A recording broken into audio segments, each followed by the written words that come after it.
Muy buenas, qué lindo volvernos a encontrar en otra Trata Tech Talk, un espacio para compartir y sobre todo si es de testing. Hoy le venimos a hacer honor a la parte del nombre de Tech. Cuando hablamos de pruebas técnicas, siempre pensamos en pruebas automatizadas, pruebas de performance o API, pero las pruebas unitarias no las vemos tanto de nuestro lado, porque siempre decimos son más de, lo hacen los desarrolladores. La tendencia actual con todo esto del mundo ágil es que cada vez más los testers podamos tener más implicancia en todo el proceso, en diferentes niveles en cuanto a la calidad. Y mientras más técnico logremos ser, mejor va a ser esto posible, ¿no? Ojalá y algunos podamos tener la oportunidad de llegar a ese punto de hacer pruebas unitarias, como ha podido hacer Felipe Schneider, y ahí lo presento.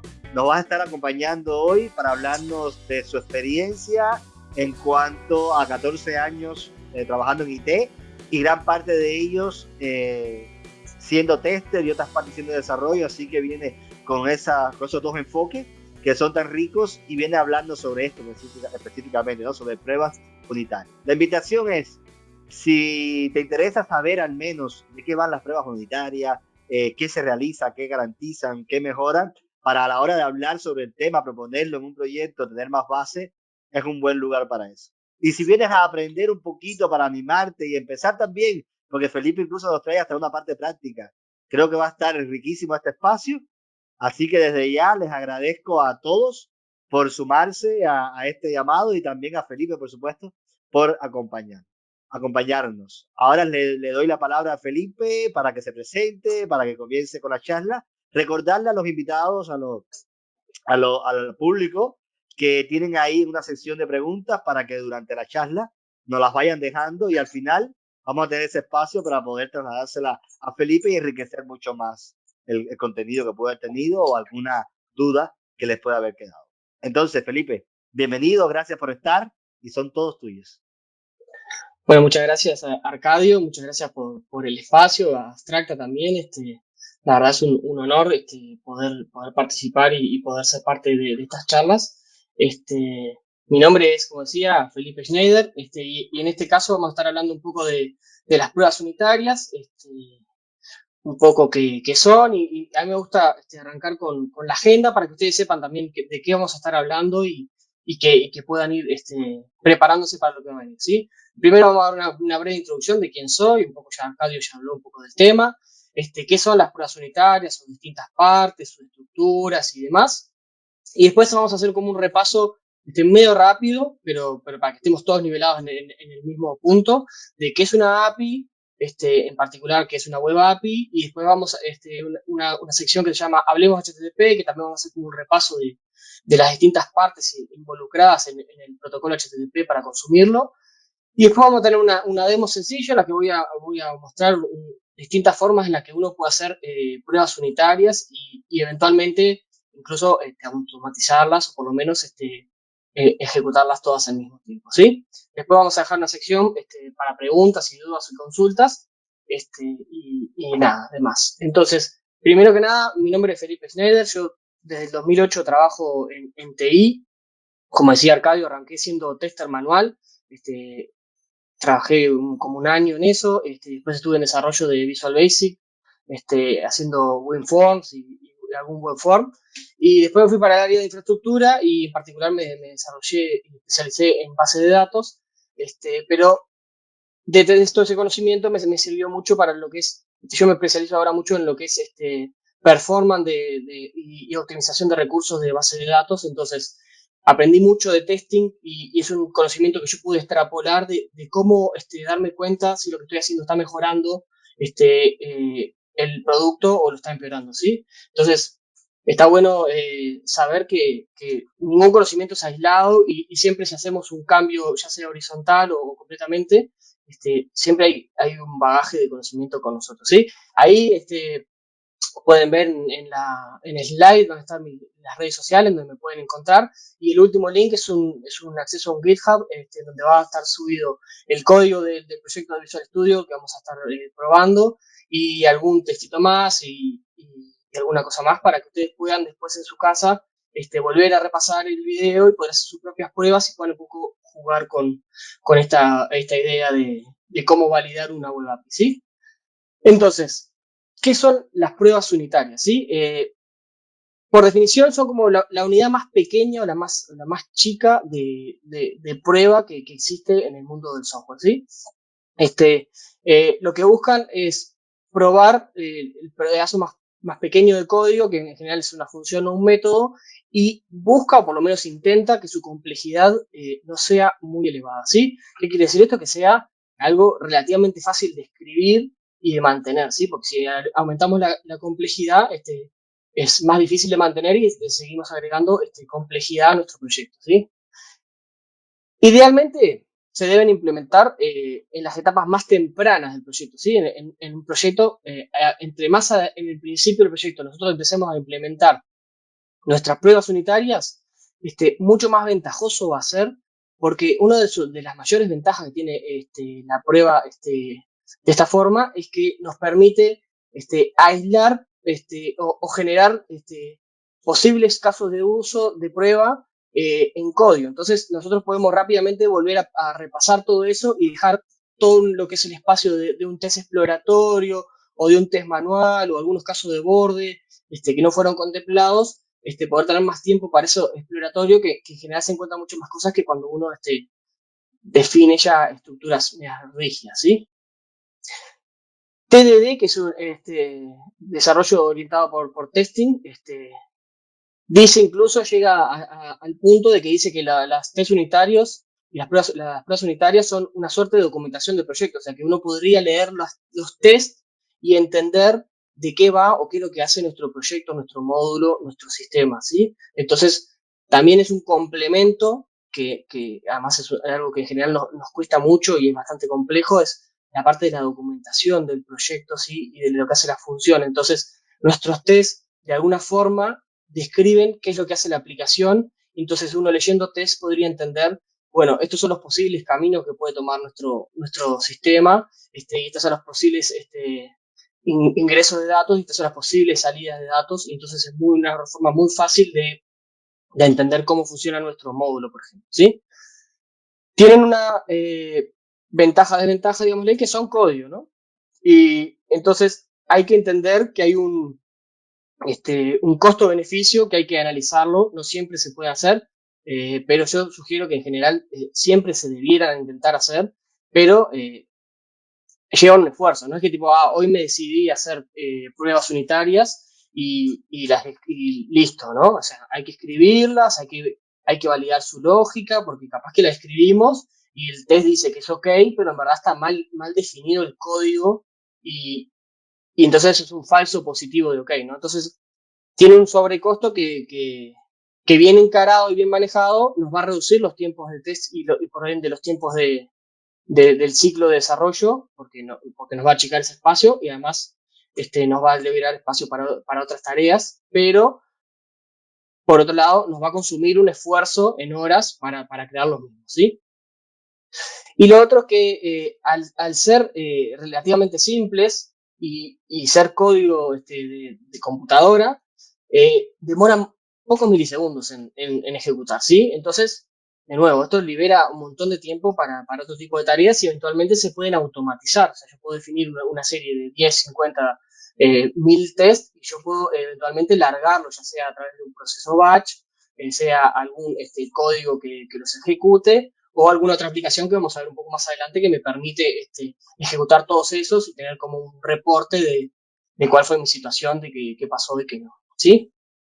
Eh, una de las ventajas buenas de que cuando uno implementa las pruebas unitarias muy al principio del proyecto es que a medida que los proyectos en general, y sobre todo en un paradigma de agilismo, los proyectos van mutando, ¿sí? Entonces, un requerimiento que estaba relativamente definido puede ir mutando y puede ir cambiando, o cosas que no fueron contempladas, hay que agregarlas ahora y tenerlas en cuenta que no estaban pasando eso. En el proceso de desarrollo, eso eventualmente puede decantar en un proceso de refactorización del código, ¿sí? Por ejemplo, tengo unas dos clases que son y no tiene ninguna relación entre ellas, pero eventualmente yo descubro, ya sea porque encontré un bug o porque el requerimiento del negocio cambió, que esas dos en verdad tienen mucho en común y se puede hacer una categorización y hacer una clase abstracta, por ejemplo, y que las dos se hereden de esas dos clases, ¿sí?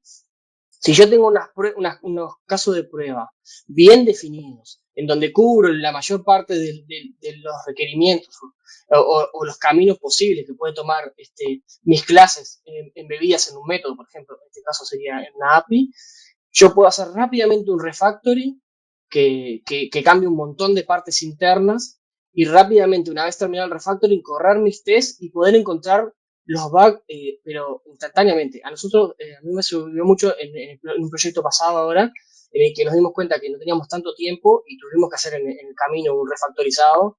Y si no hubiéramos tenido los tests automatizados y bien definidos un montón, nos hubiera llevado mucho más tiempo por el esfuerzo que conlleva validar todos los posibles caminos que ese refactoring te puede llevar, ¿sí? Entonces, para mí, esa es una de las mayores ventajas del test unitario, una vez que está validado su funcionamiento, que nos permite eventualmente, por ejemplo, pagar nuestra deuda técnica a través de refactorización de código, reingeniería del código, ya sea que la hagan ustedes o que la tenga que hacer el equipo de desarrollo, ¿sí? Entonces, el equipo de desarrollo hace una corrección y la libera para probar, y ustedes rápidamente pueden validar si esa corrección tiene problemas de regresión y hay que corregir alguna parte que no fue contemplada. ¿Sí?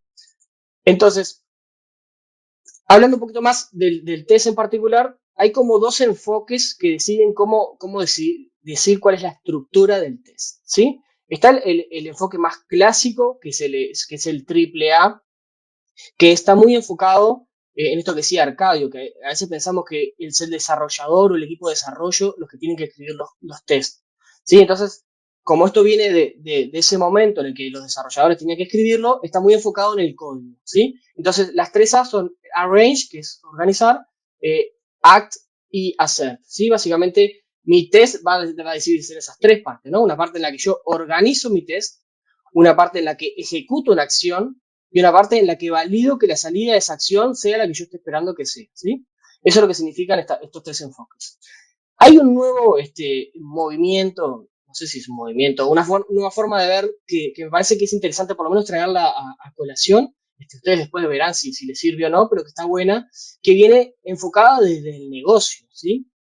Entonces, en vez de verlo de una forma de código, lo vemos desde el negocio. Entonces, en un negocio yo tengo un enfoque de given, when, then, ¿sí? Entonces, dado que tengo esto, cuando hago esto otro, entonces tiene que pasar esto, ¿sí? Ahora lo vamos a ver con un ejemplo, las dos para que quede un poco más claro, pero está bueno porque las dos hablan de lo mismo, pero uno está muy enfocado en el código, entonces tenés que conocer del código, y un poco más adelante vamos a hablar de caja blanca y caja negra, pero este otro enfoque es agnóstico a lo que es el código, entonces yo lo que quiero es saber cómo solucionaría esto, y no me importa si conozco el código o no conozco el código, ¿sí?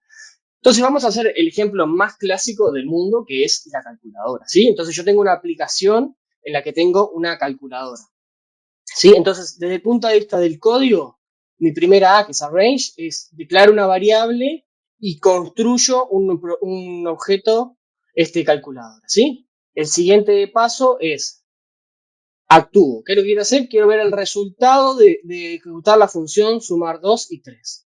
Y después valido que el resultado sea igual a 5. ¿Sí? Muy sencillo, muy fácil, pero básicamente esa es la idea desde el punto de vista del código. ¿Sí? Entonces, ustedes se dan cuenta enseguida que tengo que conocer primero de programación, después tengo que conocer el código de la aplicación, y queda muy atado al producto en sí. Pero tenemos la otra forma de escribir los tests, que son el que les decía, given, when y then. Entonces, desde el negocio, dado que tengo una calculadora, cuando sumo 2 y 3, entonces el resultado debe ser 5. ¿Entienden? Esto es mucho más agnóstico. No tengo ni idea de lo que hay, el código que hay atrás de esto. Yo lo que quiero es, tengo un producto, tengo una regla de negocio, que es cuando sumo 2 y 3, y que la salida o el resultado de eso debe ser 5. ¿Sí? Entonces, interesante entender estas dos ópticas que están buenas a veces como para pensar cómo escribir los tests sin conocimiento del código, fácilmente uno puede definir las reglas de negocio que quiero que mi test cumpla. Y como estábamos hablando un poco del conocer y no conocer el código, me pareció que era interesante hablar un poco, existe como dos formas de test, que uno se llama el test de caja blanca, ¿sí? En el que yo conozco o tengo acceso o tengo documentación sobre el código fuente que estoy testeando, ¿sí? Esto es muy típico en los equipos de desarrollo que a su vez hacen sus propios tests. Entonces, ellos conocen y pueden saber cómo definir las variables, qué tipo de objetos hay y demás. Y entonces pueden hacer hay un tipo de test que pueden hacer, ¿sí?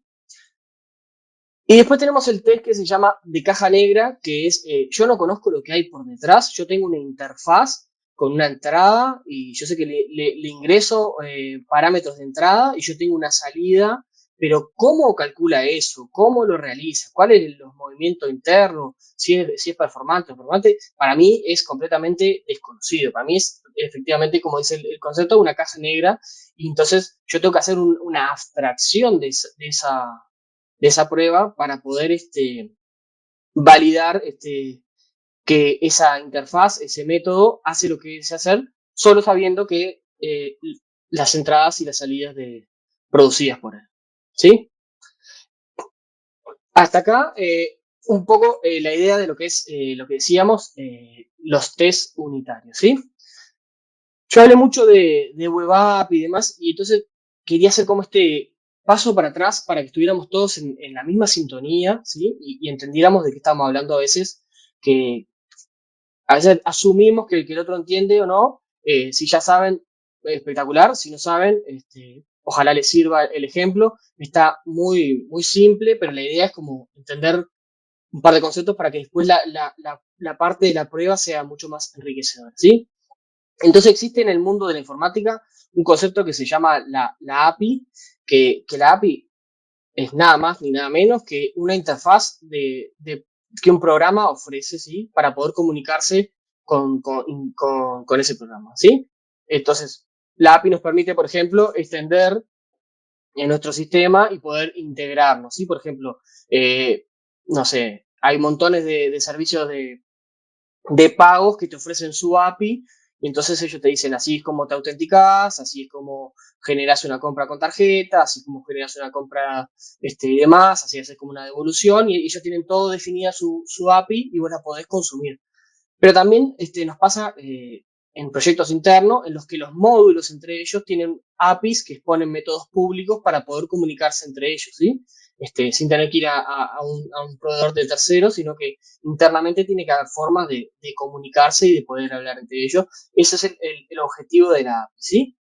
Y la Web API es básicamente una API arriba del protocolo HTTP. ¿Sí? Entonces, lo que me permite es exponer métodos de mi aplicación a través de un endpoint HTTP. ¿Sí? Entonces yo sé que voy a poder consumirlo a través de la web ese endpoint. ¿Sí? Y un tercer tema interesante, que existe un proyecto que comenzó siendo Swagger, pero que ahora se englobó en una iniciativa más global llamada OpenAPI, que lo que busca es generar un estándar para la creación, consumo y documentación de servicios web. ¿Sí? ¿Qué quiere decir esto? Es que tiene que haber una forma común en la que todos hablemos y no importa si por debajo hay Python, si hay Scala, si hay C Sharp, Go, no importa cuál sea el lenguaje que hay por debajo, tiene que haber una forma en la que yo puedo exponer la información referente a mi proyecto y que alguien la pueda entender para poder consumirla, y a su vez sea una forma de documentación esa web API o ese web service que yo estoy exponiendo. ¿Sí? Eh, Nada, es un proyecto súper interesante, se usa un montón. Ahora más adelante vamos a ver la interfaz Swagger muy por arriba para que entiendan por qué es tan poderoso esto y es tan fácil de configurar, y tiene una ventaja muy, muy buena, sobre todo cuando es en la parte de las prácticas o cuando yo quiero entender cómo puedo consumir, por ejemplo, este código que es caja negra para mí, pero yo tengo una especificación a través de Swagger para poder entender, ¿sí? Lo que nos lleva el siguiente tema es HTTP, ¿sí? A mí me gusta llamar el hablemos HTTP a esta parte, nada, porque a veces que está bueno hacer como un desglose de información, ¿sí? Entonces, básicamente en HTTP nosotros tenemos un HTTP request, que ahora vamos a hablar un poquito más de sus partes, y un HTTP response, o sea, yo le mando un request a un endpoint HTTP y él me responde una respuesta, un response HTTP también, ¿sí? Entonces, ¿qué tiene que tener el request, lo que yo voy a generar? Primero tiene que tener un host o un dominio, ¿sí? O sea, ¿a quién le voy a ir a pedir ese recurso? Eso quiere decir, puede ser localhost, si estoy probando en un ambiente local, o puede ser mi página.com/pagos, ¿sí? Eh, el recurso en sí es el barra pagos, o puede ser barra usuarios, que es dentro de ese dominio, de ese host, cuál es el recurso que yo quiero acceder. ¿Sí? En este caso, por ejemplo, barra usuarios porque quiero tener un listado de los usuarios y demás. Después tengo lo que se llama un método que ahora vamos a ver un poco más adelante, pero es lo que define cuál es la acción que yo quiero generar contra ese recurso. ¿Sí? Hay distintos verbos que ahora vamos a ver un poquito más adelante, pero quédense con la idea de que yo tengo que decirle cuál es la acción que yo quiero ejecutar contra ese recurso en ese dominio. Sí, y después hay otras dos partes, capaz son un poco más conocidas o capaz que no, que una son los headers o los cabezales que tienen información descriptiva o complementaria a ese request que yo estoy realizando. Que puede ser el tipo de contenido que voy a enviar o el tipo de contenido que quiero consumir. Si tengo que autenticarme, a veces que van en los headers, va el token de autenticación, a veces que las APIs de terceros que yo consumo le tengo que poner en un header el token de la API para poder consumirlo. Nada, es como información complementaria, como una meta información, los metadatos sobre el request que yo estoy haciendo para ayudar al servidor a entender qué es lo que yo estoy solicitando, ¿sí?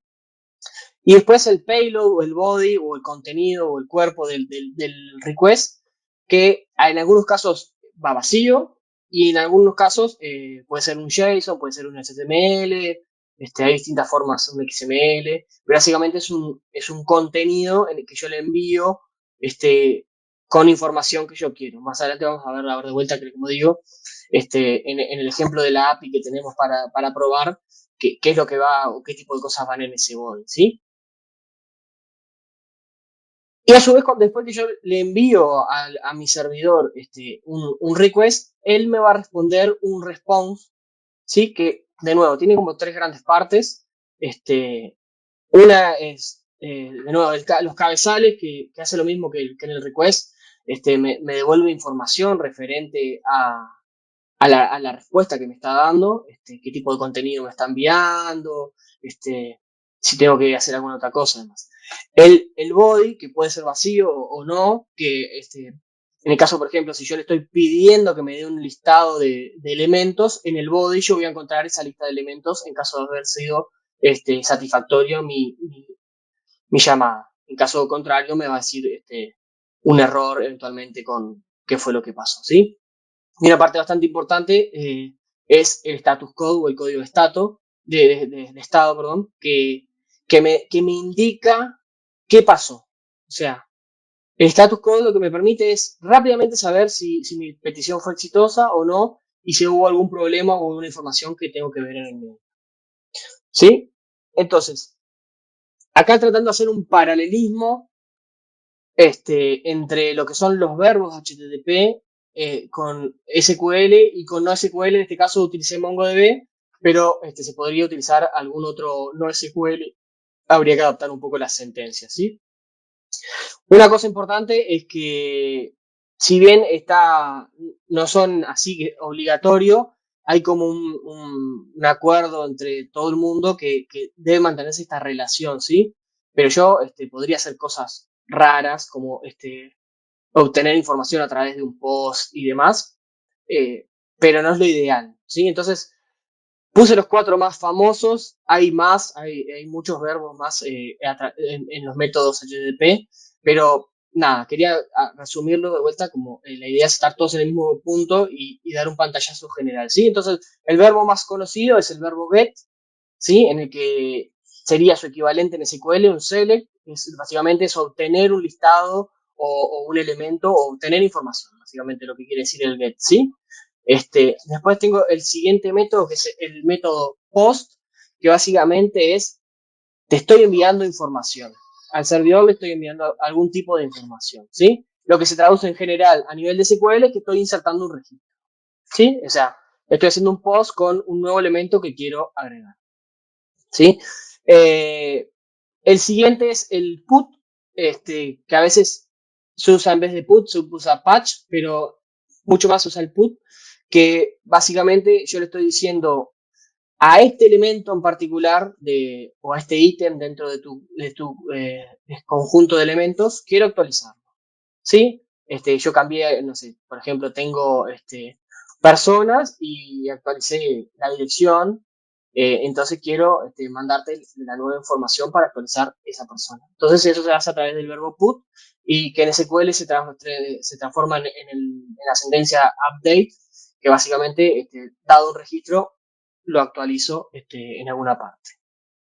Y el último es el delete, que básicamente es cuando yo quiero remover un elemento de mi conjunto de elementos, ya sea porque ya no es necesario, estuvo mal cargado, demás, cualquiera sea la razón, esto me permite remover el elemento del conjunto de elementos, ¿sí? El siguiente que tenemos que hablar es los status code. Vieron que yo les avisaba que los status code son una forma rápida de entender qué es lo que me está diciendo el servidor, ¿sí? Acá hay una definición, ya es histórica, que básicamente se agrupan en 5 grandes conjuntos, los status code HTTP, ¿sí? El uno casi no se usa mucho, pero existe, que es el de información.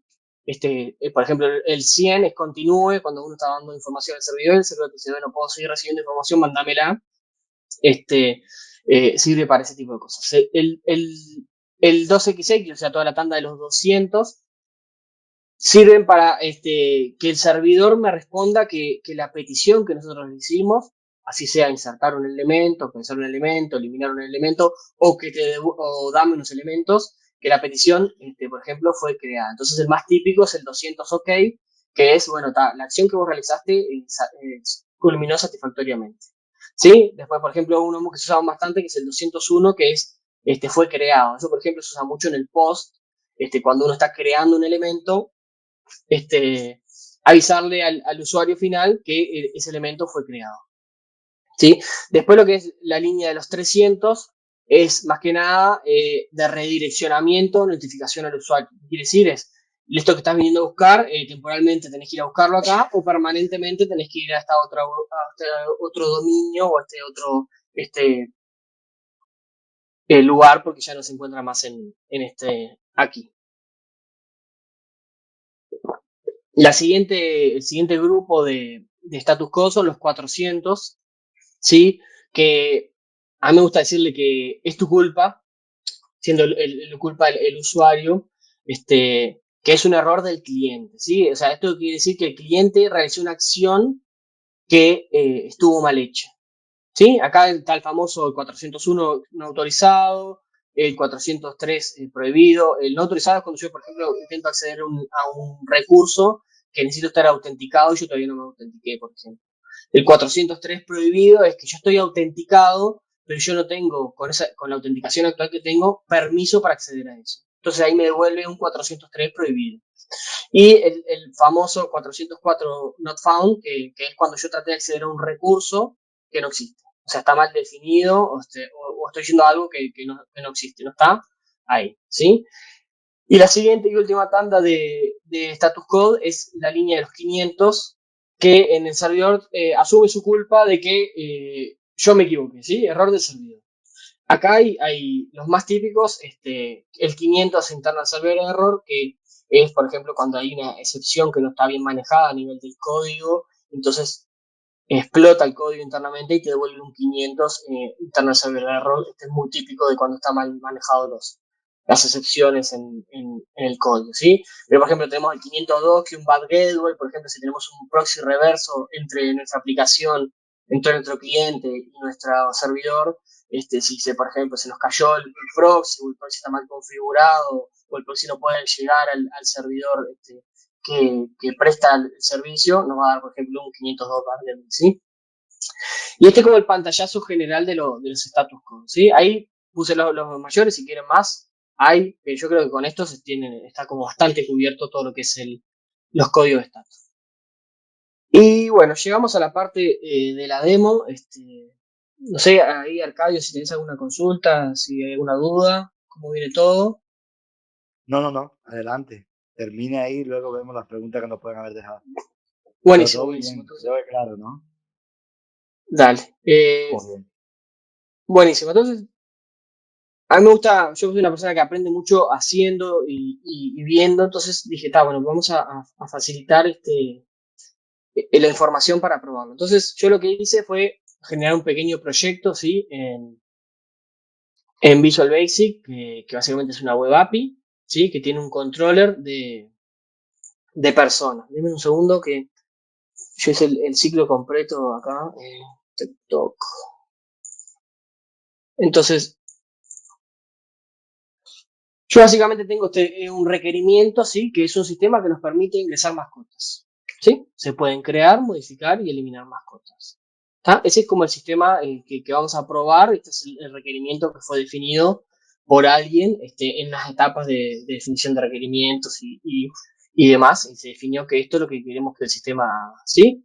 Entonces, nuestra aplicación básicamente tiene un modelo que es una mascota, que tiene un ID, tiene un nombre, tiene una edad y tiene una fecha de creado. ¿Sí? Muy sencillito, la idea es que sea bien sencillo para que se entienda, ¿no? Y después tengo un controlador, ¿sí? Que es una forma de exponer una web API, que me expone métodos para poder satisfacer esos requerimientos, ¿sí? Para simplificar las cosas, en vez de tener una base de datos por detrás, tenemos una lista interna en memoria de mascotas, pero esto en un sistema de producción consumiría una base de datos y traería los datos y los ingresaría en la base de datos. Pero para dejar esto lo más simple posible, decidí poner la lista en memoria, ¿no? ¿Sí? Entonces tenemos un método get que básicamente me va a devolver todos los elementos que se encuentran en la lista, ¿sí? Después tengo un get, pero por ID, o sea que yo le doy un ID y el sistema me va a decir si esa mascota existe y si no existe me va a decir not found, ¿se acuerdan? El 404 que vimos anterior, de que no se encontró. Después tengo el método post que me permite, dado unos parámetros de entrada, generar una nueva mascota y después me dice created at, que es el 201, si se acuerdan del status code, de que fue creado el elemento y en dónde lo puedo encontrar. El put hace lo propio, actualiza los datos de la mascota y el delete, como hablábamos, elimina esa mascota del sistema, ¿sí? Entonces lo primero que voy a hacer ahora, voy a iniciar el sistema para que lo puedan ver y lo puedan entender un poco mejor. Entonces, si se acuerdan, nosotros hablamos de lo que era Swagger, ¿sí? Entonces, la interfaz web gráfica de Swagger, ustedes ven todos estos elementos, todas estas métodos son los que definimos en nuestra aplicación y ya Swagger con esta interfaz nos permite consumir esta web API directamente desde el navegador y ya nos permite, por ejemplo, probar el método. Este es el método get sencillo, que si yo lo ejecuto, ven que tengo una respuesta 200, que todo anduvo bien, y me devuelve la lista de los elementos que yo tengo definidos en el sistema, ¿sí? Después me voy a copiar el ID de 1 para probar, y puedo venir, por ejemplo, al get by ID. Entonces yo le paso un ID y esto me va a devolver el elemento en particular, en este caso Firolife con 5 años, en particular. Pero si se recuerdan, nosotros teníamos definido que si no encontraba el elemento nos devolvía, en este caso nos devolvió un 200 porque lo encontró, pero si yo cambio una variable, un nombre del ID por uno que no exista, y si yo lo ejecuto de vuelta, se acuerdan que nosotros en nuestro código tenemos un 404, que significa no encontrado. Y además nuestra aplicación es bastante buena, nos dice no se encontró una mascota con el ID como para que entendamos que hubo un problema, como decía yo, del cliente ejecutó una acción que no estuvo bien y por eso es que falló. ¿Sí? Después nos permite, por ejemplo, crear un elemento. En este caso vamos a poner Sara y que tenga 3 años, 4 años y le voy a dar ejecutar, ¿sí? Y me da el 201. ¿Se acuerdan cuando esto andaba bien? Decía el created era el 201 y a su vez me devuelve el elemento creado, ¿sí? Esto es lo que parte del response, el body, viene el elemento y acá vemos los cabezales que le he hablado, ¿sí? Con la respuesta, ¿sí? Por ejemplo, que el contenido tipo es application JSON, cuándo fue ejecutado y la ubicación del recurso que fue creado, ¿sí? Entonces yo puedo de vuelta venir acá y consumirlo. Puedo, por ejemplo, eliminar ese registro y de vuelta, cuando lo eliminó, success, el elemento fue eliminado, ¿sí? Entonces, esto es lo fantástico de Swagger, ¿sí? Que nosotros tenemos una interfaz en la que primero cualquier persona puede venir y rápidamente, de forma manual, ingresar información y hacer pruebas sin problema. Pero además tiene otra cosa más interesante que te define un JSON, que tengo esto mismo definido en un JSON y esto me permite a mí, por ejemplo, para compartirlo con alguien y decirle, esta es mi especificación de mi OpenAPI, si vos me querés consumir, estas son las cosas que tenés que cumplir y estos son los tipos de tipos de datos que recibo y cómo los consumo, cuáles son los endpoints y demás, ¿sí? Entonces, es súper, súper interesante el potencial que tiene Swagger para ayudarnos, ¿no? Pero esta es una de las formas de testeo que es bastante manual. Entonces, lo siguiente que tenemos nosotros es que podemos crear un proyecto, en este caso el siguiente proyecto que es TikTok Test, ¿sí? En el que podemos definir nuestros propios proyectos, nuestros propios tests, ¿sí? Entonces, si ustedes ven acá, yo tengo definido varios tests. Ahora no sé si se ve bien ahí de tamaño, se puede leer bien, pero básicamente acá tengo un test y se acuerdan las 3 A que hablamos, de la range, act y assert, ¿sí? Esto porque estoy desde el lado de vista del código. Entonces, en mi parte de organizar todo, lo que estoy generando es una instancia del controlador, ¿sí? Y después mi acción o actuar es obtener esa lista. Y mi validación de que esto anduvo bien es ver que esa lista efectivamente es del tipo de lista que tendría que haber sido, ¿sí?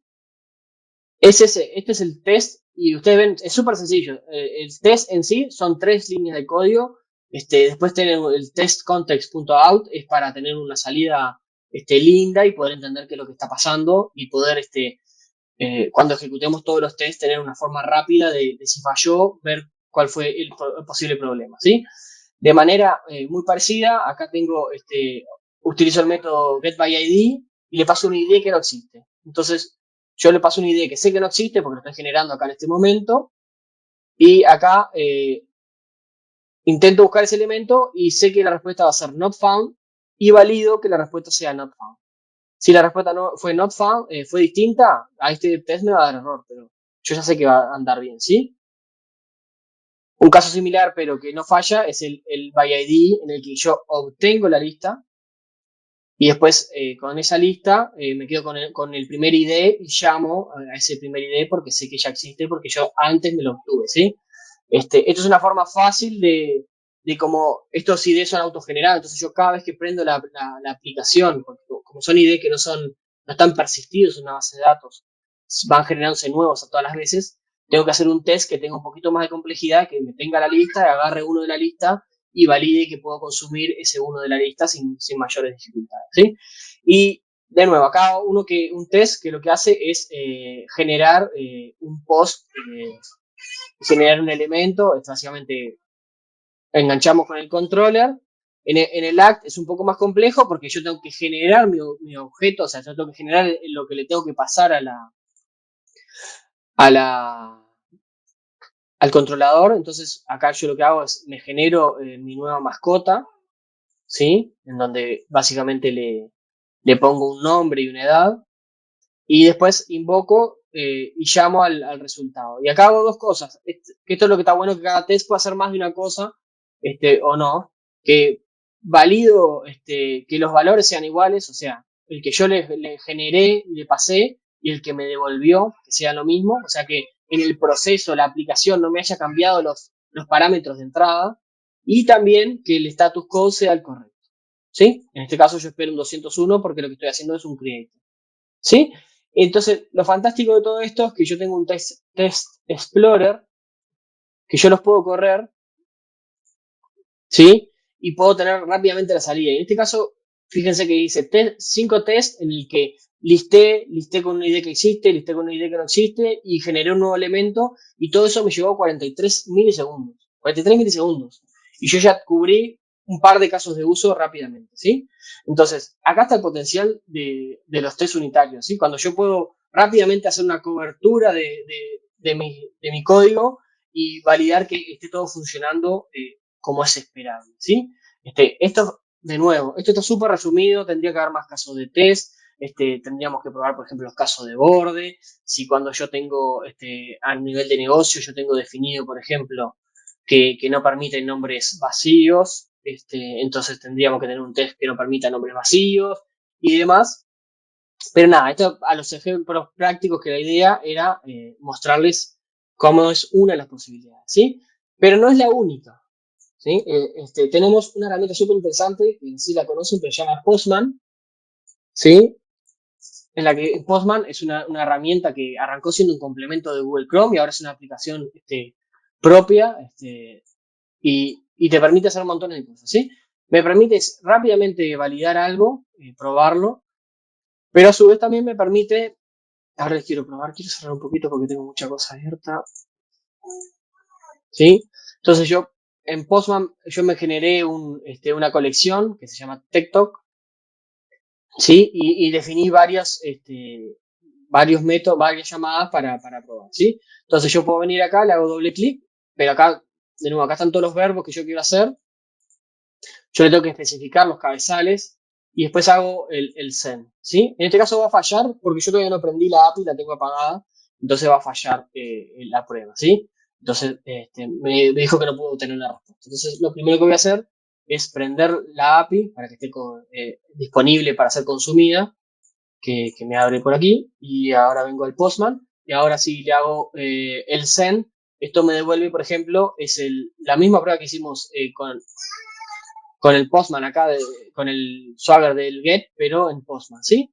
Entonces tengo rápidamente la lista de los elementos. Puedo tener por un ID en particular, puedo probar los posts y, por ejemplo, en este caso, le voy a probar que pasarle un body incorrecto, que la edad sea -1 y me va a devolver que no sé cómo agrandar para que se vea más grande esto. No sé si llegan a ver, pero acá básicamente me dijo que la edad tiene que ser entre 0 y 100 años, ¿sí? Entonces es una regla de negocio que no está, que es validada y cuando yo trato de enviarle un payload, un body que está mal hecho, me va a devolver el error. Al caso similar, por ejemplo, con crear una mascota sin nombre, ¿sí? Entonces yo intento crear una mascota y me dice que el nombre es requerido. Entonces acá yo me puedo definir un montón de distintas llamadas que quiero hacer, pero tiene cosas mucho más interesantes, el Postman, que me permiten, por ejemplo, yo puedo definir ¿dónde están? Acá, los tests. Yo puedo definir test para cada uno de estos métodos, por ejemplo, del get, y yo le puedo definir los tests y lo puedo correr y puedo ver, no sé por qué me está corriendo acá.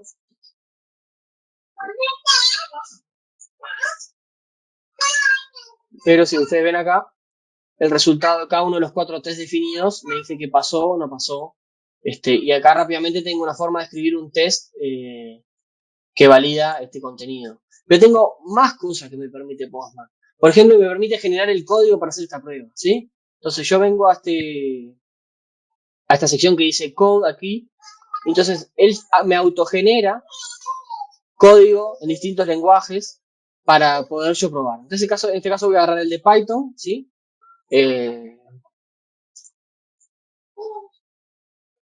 Lo voy a pegar acá, lo voy a guardar, ¿sí? Y entonces yo me generé un archivo que se llama test.python y lo voy a ejecutar, ¿sí? Es un código que yo no escribí, que copié y pegué de Postman, ¿sí? Entonces yo le doy, le ejecuto y si ustedes ven acá, me devuelve la lista, no sé si se ve bien, ahí se ve medio feo, pero esta es la misma lista que me devolvió cuando hice el get, es esta misma lista que está acá, me la acaba de devolver en el Python y yo podría tener, ya acá podría hacer cosas más elaboradas, pero rápidamente puedo empezar a aprender de Python, por ejemplo, si quiero aprender de Python, utilizando Postman y sin tener que escribir nada y yo leyendo código para entender qué es lo que está haciendo, ¿sí? Y lo último, como para cerrar esta parte y después abrir la parte de las preguntas, que está súper interesante de Postman, tiene una sección acá que se llama Runner, que si yo le hago clic acá al Runner y me lo traigo para acá, yo vengo, a ver si runs. Yo vengo a estos que había definido, ustedes se acuerdan que yo definí varios, y le doy Run TikTok, y él rápidamente me acaba de ejecutar todos los tests que yo tenía definidos aquí, en este caso eran solo 4, ¿sí? Pero los ejecutó todos y me da una salida de cuál fue la salida y demás, ¿sí? Entonces es una forma rápida de poder escribir mis tests y poder probarlo solo con Postman, no necesito escribir ningún código, mejor dicho, tengo que escribir un código, pero es bastante sencillo en principio para desarrollar. Ahí tengo una documentación si quieren ver los tipos de test que quieren generar en Postman y demás. Pero es otra alternativa, es una tercera alternativa para hacer mis propios test unitarios en el que puedo validar las cosas. Y eso sería todo por esta parte. Eh, Primero, antes de ir, quiero agradecer y quedo abierto ahora a preguntas, dudas, si fue muy rápido, quedó alguna cosa así colgada, me dicen. No, yo lo vi muy bien. Te iba a decir, en el Swagger se veía súper bien, capaz por el fondo negro. Capaz en Postman no tanto, pero se lograba ver. Se veía medio chiquito, pero se veía todo, así que buenísimo. Están animados a hacer unas preguntas, sobre todo agradezco ahí a Juan de Dios, Audacio, que ha hecho varias. Todavía tienen tiempo de escribir algunas ahí. Algunas me han robado cosas que quería preguntar yo, así que vamos a ir cubriendo de a poco. Me resultó re interesante esto también que decías de Postman y la atención de estos códigos, que en este caso usaste de Python, y se me ocurría que capaz ese mismo código puede servir, ¿no? Como se obtienen los mismos resultados, como para la parte capaz de continuo interés, continuo de en en un pipeline y cosas así, que se ejecute este código sin necesidad del Postman, sino de una forma más automática incluso, y tener estos resultados y validarlo de alguna forma. Sí, lo bueno de que cuando vos haces, el primer paso es como tener los tests escritos, ¿no? Pero después vos que tenés todo ese conjunto de tests, podés entrar en este proceso que decís vos de SI, en el que vos podés tener un pipeline que creás tu artefacto, lo deployás, lo corres, le corres todos los tests, y si pasa todos los tests, mandás a la siguiente etapa ya para que quede pronto para la integración o para que esté pronto para salir a producción, ¿sí? Podés como empezar a trabajar en esa parte de automatización que es súper poderosa y súper demandada hoy en día en el lugar, en el trabajo, ¿no? En el TI sobre todo. Bueno, aquí antes de pregunta, personas como Richard Alexander o como Fernanda Guevara, que felicitaban por lo bien explicado y el contenido de la charla. Y pregunta acá, por ejemplo, nos preguntan, una estrategia para gestionar el token que dura 5 minutos y se necesita que dure mucho más para no cortar la ejecución de las pruebas. ¿Existe esto? Para un toque de autenticación, por ejemplo, de una API. Sí. En general, las API que te exponen un token de autenticación tienen un proceso que te exponen, no todas, pero en general te exponen que uno que te da el token y otro que vos lo podés renovar. ¿Sí? Entonces, capaz que habría que ver si el caso de que si te ponen un método para renovarlo, que vos le das, decís, soy yo y este es el token, y te lo renueva por otros 5 minutos, agregar parte del loop en el proceso, o si no, lo que podés hacer a veces en los tests, hay una parte que se llama setup del test, que vos, cada vez que antes de que se corra un test, vos podés correr ese setup y parte de tu proceso de setup es obtener el token. Buenísimo. Bueno, otra pregunta que nos hace Fernanda Guevara es referente a TDD. Esta es una de las que digo que me robaron, pero ahí me sumo a esa pregunta de Fernanda, porque cuando hablamos de esto, de pruebas unitarias, TDD es una práctica, ¿no?, de desarrollo que potencia muchísimo eso, de realizar primero la prueba incluso antes del desarrollo y esta refactorización. Entonces ahí nos pregunta Fernanda, ¿cuál es su apreciación en cuanto a esta práctica y cómo recomienda aplicarlo? Mira, no tengo casi nada de experiencia en TDD, pero lo poco que he hecho y lo poco que es súper rico por esto mismo que plantean, ¿no? De que pones el foco en la calidad antes de escribir un código. Además, el TDD tiene un concepto que es el paso base, ¿sí? Primero hago un paso base y después hago pasos recursivos que van complementando y mejorando mi producto. Pero yo tengo que pensar siempre que lo primero es lo que tengo que desarrollar y después empiezo a agregar exigencias de negocio que tiene que empezar a pasar ese producto. Entonces, para mí es de las metodologías que me parecen re interesantes. No tengo mucha experiencia en el tema. Sí tiene un esfuerzo porque en general tendemos a ponernos a escribir el código sin pensar antes, escribir el código, buscar la solución, sin antes de hacer como un paso para atrás. Y creo que te dé lo que haces el foco es ponerte una pausa, tomarte un tecito, un cafecito, lo que te sirva, y empezar a pensar qué es lo que querés resolver sin antes resolverlo. Ahí, por si alguien en el público no está familiarizado con esto de TDD, es Testing Driven Development, sería desarrollo guiado por pruebas. Y sobre todo se basa en pruebas de estas unitarias.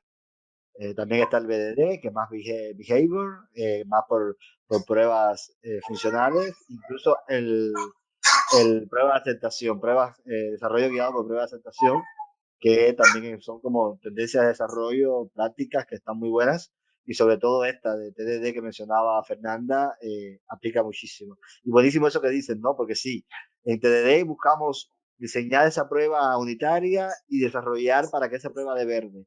Pero capaz en esa primera vez que dio verde no está verde, pero no está como todo lo eficiente o no cubre todos los elementos y se puede ir como perfeccionando, refactorizando para hacer cada vez del código mucho más eficiente y mucho más profesional, por decirlo de alguna forma.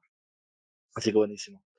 Ahí nos pregunta Juan de Dios Baudacio, nos dice, ¿se puede crear script de automatización solamente con Swagger o se necesita la API creada?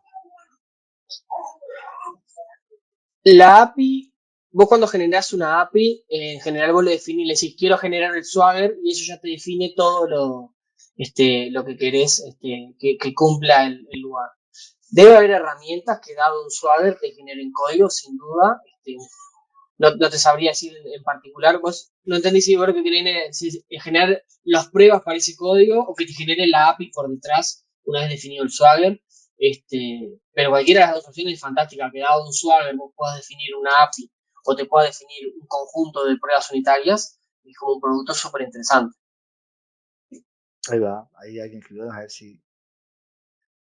no, me decía que se podría hablar. Escribe ahí y retomamos, Juan, y así explicamos capaz mejor esa parte, porque esta herramienta lo que permite es este mecanismo de preguntas. Mm. Entonces voy continuando con otra en lo que ahí el amigo Juan nos pasa y capaz retomamos luego. Nos pregunta también, ¿las pruebas en Postman serían pruebas unitarias como su proyecto en Visual Studio?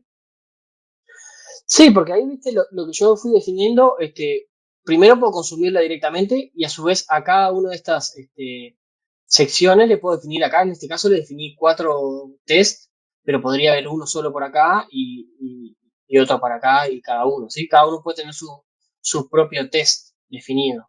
En este caso, estas 4 son las 4 test unitarios, ¿sí? Para este método de obtener toda la lista. Podría tener tengo otros 4 para obtener solo un elemento por ID y podría tener N para el post de mascota mal. Buenísimo.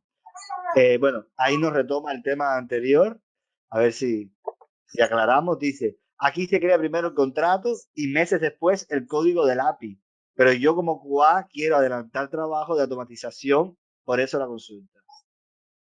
No, por eso, sí, yo creo que debe haber, si no, ya tenés un producto para vender y llenarte de oro, porque si no existe eso es fantástico. Imagínate que dada una definición de una interfaz que vos ya puedas consumirla y que te genere los test unitarios, este, incluso reduciste más todavía el esfuerzo porque le sacaste un esfuerzo más a lo que es la generación de los test unitarios. Ahí yo creo que Fede Toledo anduvo investigando sobre productos no code, low code, ese tipo de cosas. Capaz que ustedes tienen un poco más de información ahí en abstracta. Yo no te sabría En decir si el existe blog, algo que lo haga. hay un blog ahí de Fede Toledo que lo pueden consultar, que hay bastante información de varios aspectos de testing y sí, creo que tiene una publicación al respecto, así que no duden en consultarlo, que van a encontrar muchas cosas por ahí. También nos pregunta acerca de qué corredor de prueba usas, NUnit, XUnit, MTest u otro. En este caso para Visual Studios es NUnit porque es el que viene por defecto, pero son muy similares. XUnit es casi igual a NUnit. NUnit es como estaba JUnit y NUnit es como una copia para .NET y después fue evolucionando en paralelo y ahora son independientes, pero en este caso es NUnit, ¿sí? Pero son todos muy similares. Por lo menos estos que son de test unitario. Eso que explicabas ahorita de que, por ejemplo, en Postman pueden haber como un set de pruebas o cada uno de las consultas tener su propia prueba.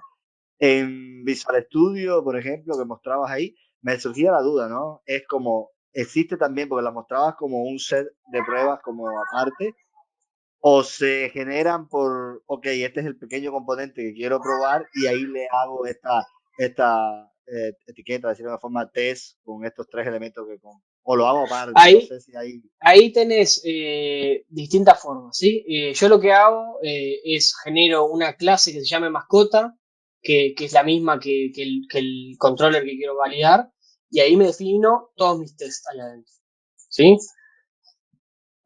Pero Pero después esto puede podría estar ahí tener. conectado a objetos, esta Face Object o solo para pruebas. Esto es solo para pruebas, ¿sí? Vos lo que te generás es una clase que va a tener definido tus tests, ¿sí? Y después lo que te decía el setup, que esta es la parte que si vos querés, antes de cada test se va a ejecutar y esto te ejecuta estos tests. Vos podrías tener otra clase que se llame, no sé, dueños y tener todos los tests referente a la entidad dueños o podrías tener todos acá adentro. Y podrías tener, en vez de tener 4, tener 8, porque tenés los de mascota y tenés los de dueño todo ahí. A mí me resulta más fácil tenerlos separados, porque además es más mantenible. Decir, yo quiero reescribir o validar o cambiar algo de los test de mascota y lo encuentro rápidamente. Pero hay gente que le resulta, tengo un solo documento y solo un archivo y lo tengo todo ahí.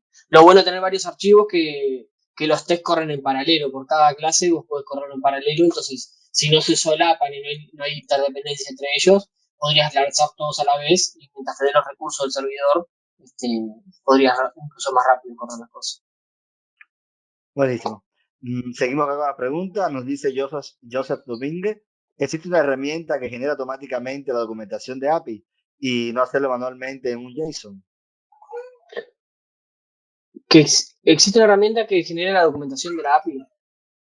Automáticamente. Sí, bueno, esto es lo que hace Swagger, ¿no? Si ustedes vienen acá, eh, yo acá lo único que le estoy diciendo es generame el Swagger a nivel de código.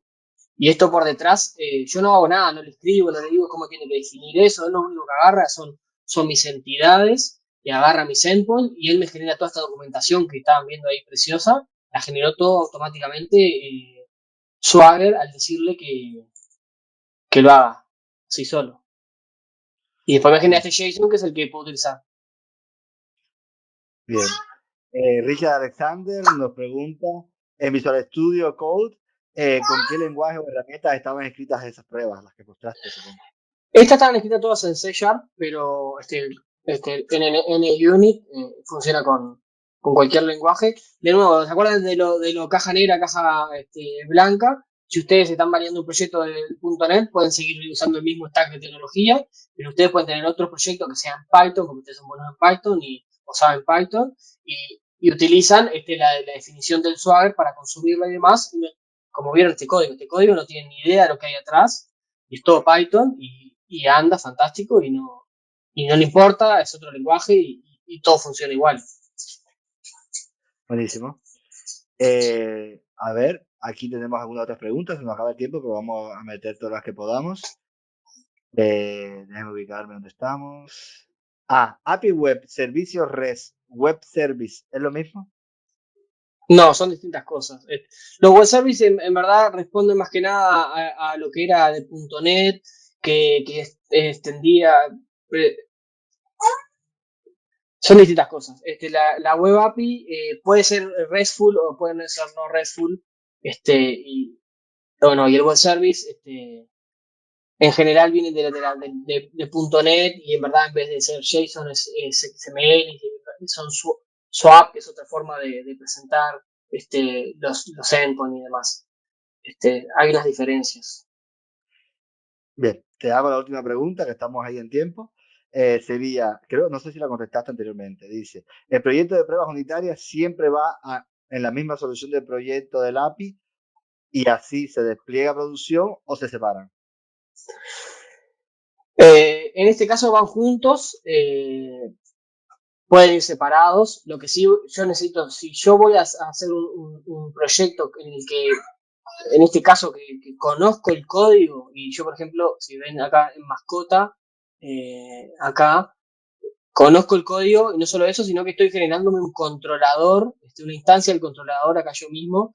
Entonces yo tengo que tener alguna referencia. Puede ser la misma solución una referencia del proyecto, o puede ser que el proyecto a mí me lo presentan a través de un paquete Nugget y yo lo agrego, entonces pueden estar disociados. Eso depende mucho en el paradigma de desarrollo en el que estés. Si estás en un proyecto en el que están todos juntos, todas las cosas juntas y es medio monolítico la aplicación, muy probablemente sea un proyecto dentro de la solución. Si ya se hace un paradigma en el que ya empezaron a separar las cosas y tenés microservicios, o a veces cuando tenés disociado completamente desarrollo de testing, son proyectos separados. Pero lo ideal es, mientras puedas, con facilidad, que lo tengas en la misma solución, pero hay alternativas para tenerlo por separado sin mayores desafíos. Buenísimo. Bueno, muchísimas gracias, Felipe, por acercarnos un poco más a esto de pruebas unitarias. Yo, por ejemplo, no lo veía tanto como de la parte, lo veía siempre más para desarrollo, no tanto API, no tanto con esto de microservicios, que tanto va hoy la tecnología. Y está buenísimo haber visto todo lo que planteaste, los ejemplos prácticos que siempre ayudan a visualizar muchísimo y los comentarios. Ya habían varios comentarios del público felicitando, agradeciendo por la charla, el contenido y las explicaciones. Así que nada, eres bienvenido a regresar cuando quieras con contenido como este, profundizar u otro. Es tu casa a partir de ahora. No sé si quieres despedirte o algo para luego No, despedirnos. bueno, de nuevo agradecer, estamos medio pasado de tiempo, gracias a los que se quedaron hasta el final y gracias a todos los que participaron y por las preguntas y por el espacio. Recuerden que el link con el código, la presentación y demás va a quedar en un GitHub que yo está en la presentación, pero después te lo paso, Arcadio, y Sin duda. lo puedes mandar cuando manden el video, te pueden mandarle también ese link. Ahí va. El video va a quedar publicado en el canal de Abstracta y ahí en la descripción ponemos toda esa información para que puedan acceder y nos ayuden a divulgar también. Cuando oigan hablar algo de pruebas unitarias, recuerden, hay un video ahí que explica súper bien del tema y recomiéndenlo, que está buenísimo y está bueno también como hacer que otros se acerquen acá a este contenido. Entonces, nada, gracias a todos por sumarse. Estaremos realizando otros espacios como estos, así que estén atentos a la meetup y a la divulgación que hacemos y nos estamos viendo en esas otras instancias. Gracias, Nos gracias vemos. Felipe, gracias a todos.